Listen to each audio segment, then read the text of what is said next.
Okay guys, first of all we need to open our MS SQL Server 2014. I have already pinned MS SQL Server Management Studio in my taskbar, so I'll just click on this icon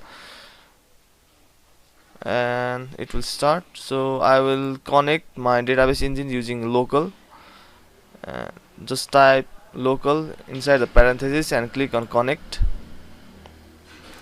So this is the window. Let's click on new query and we'll have to select the database. I have created a sample database in my database folder. If you do not have any databases created in your system, then you have to create a database. I already made a video on how to create, alter and drop database in the previous episode. So if you don't know how to create a database, then go back and watch my video. So I'll just select my sample database, use sample database, select and execute. So my selected database is sample database. Now to create a table, I will write a query that is create table, and table name will be tbl underscore user. Then we have to give the column name. Column name will be user underscore id, and its data type will be integer. Then full name will be varchar, and we have to specify the length of the column name. So the length will be 100, and then gender will also be a varchar of 10. So the maximum length of varchar is 255. Then we'll add another field called age. It will be integer. So for now we will create these 4 columns. Just select this query and execute it. So the command is completed successfully. So let's see if our table exists or not.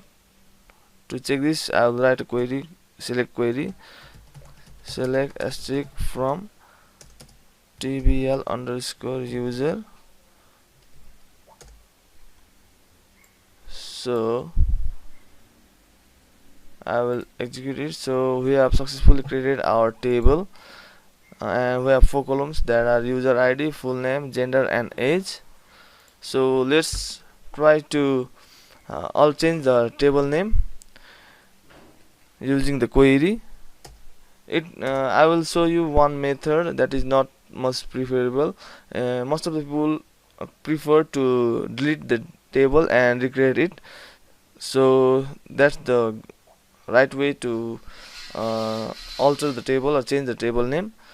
But I will show you how you can change the table name with a single line of code, that is sp underscore rename. Then we need to give the old table name inside the quotes, single quotes.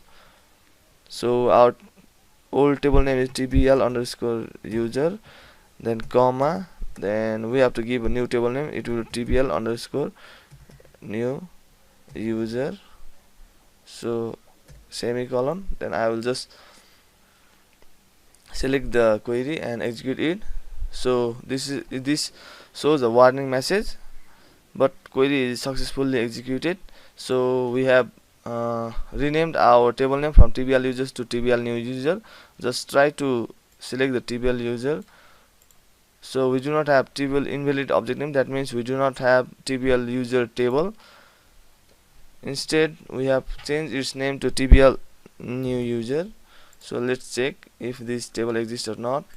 So our table name is successfully changed from tbl user to tbl new user. This is the way to change the table name using a single line of code. So let's write a query to delete the table name from a database. To delete the table, you have to write a drop query, that is drop drop table, and we have to give table name. Table name is tbl underscore new user, new user. So just select the query and execute it. So commands completed successfully. That means we have successfully deleted our table. So let's check if the table new user exists or not. Just select the query and execute it. So invalid observing, that means we have successfully deleted our table from database. This is the query to create table, this is the query to alter table, and this is the query to delete table. So we have successfully created, altered, and dropped database using query. So now I will show you how you can do the same things, that is create, alter, and drop table using GUI. To do that, you have to go to the database where you want to create a table. Just I will go to sample database, then expand it. Inside the table folder I will expand the table folder, and here I will just right click and new and table.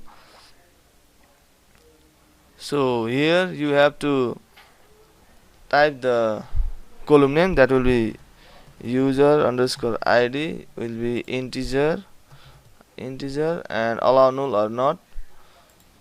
Then full full underscore name, then it will be varchar, and length will be 150. Then gender, it will also be a varchar, then 10. Then age will be integer. So this is, we will talk about constants in another video. There are different type of constant like primary key constant, foreign key constant, not null constant, unique key constant, etc. So I do not want to make this video longer, so I will talk about those constants in another video. So we have created 4 columns for our table. After creating the column for the table, you will have to just press Ctrl and S to save the table and give the table name. Table name will be tbl underscore user. So just press OK. So we have successfully created our table. Go to the tables, right click and refresh. So it shows our created table here. If you want to change the table name or rename the table name, then you just right click on table and go to rename, then type the name you want to change it to, that is new user. So we have successfully changed our table name from tbl user to tbl new user. If you want to delete the table, it is easy to do from GUI. Just go to the table and right click and delete. So it shows the confirmation box, so click on OK to delete. So we have successfully deleted our table. So guys, this is it. We have successfully created, altered, and dropped table using query as well as GUI mode. So if you had any confusion,